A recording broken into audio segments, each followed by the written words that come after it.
Israel's cabinet has delayed a vote on the ceasefire agreement with Hamas.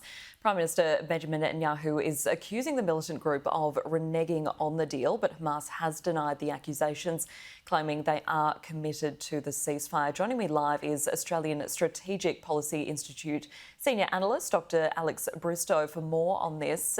Doctor, thanks so much for your time this morning.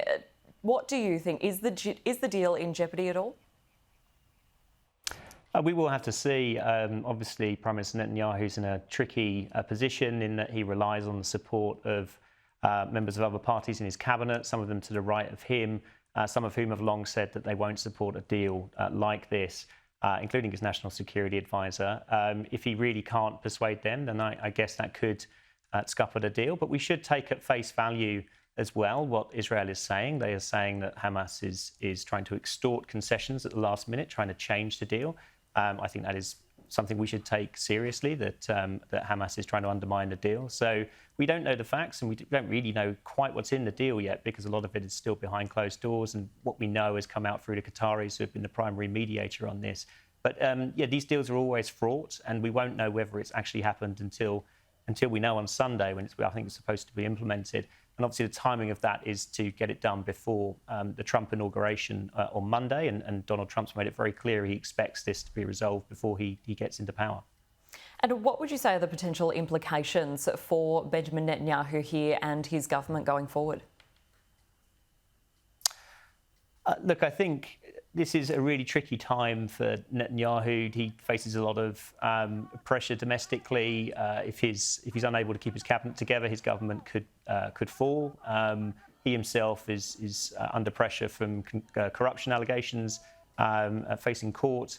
There is an argument that he has seen this war as a means of keeping himself in power, but I don't take those views particularly seriously. I think that Israel as a whole is fighting this war against Hamas and other terrorist networks supported by Iran. They're fighting this war because those terrorist networks chose to start this war in the most brutal fashion and revealed their hand on the 7th of October. I think we saw a vision of what Hamas has in mind for the area that they call Palestine would be an area without Jews and probably without a lot of other people that they don't think should be living there. You know, they made it quite clear on 7th of October that their vision of a peaceful Middle East is one that requires a genocide to get there. So, you know, I think that's the reason that Israel has been fighting and fighting hard. It's good that hopefully some of these hostages who are still alive may be able to come out soon, but I don't think this is the end of the war. We have reports as well this morning that we've seen an increase in airstrikes from Israel into Gaza. Do you think we're likely to see this continuing for the next couple of days until this deal is finalised? The deal, if what we've heard about it is accurate, would require a ceasefire at the point that it comes into effect. So, you know, possibly Israel is using the last remaining chances it has to hit targets that it sees as important.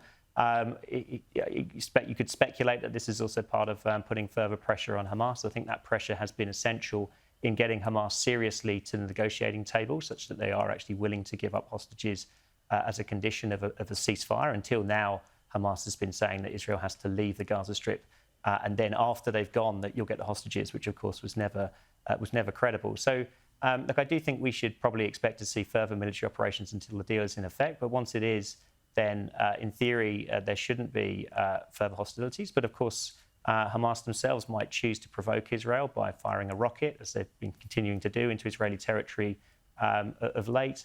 There are many ways in which hostilities could resume. And Israel's made it quite clear that they're not going to allow a terrorist network to control territory on their border, so that there could be another October-style attack in the future. So if Hamas, you know, perhaps with support from Russia or Iran or other countries that have been supporting them in the past, if they try to reintroduce the sorts of weapons and offensive capability that they've had in the past, then I think Israel will say that's a red line and they will use military force to remove that.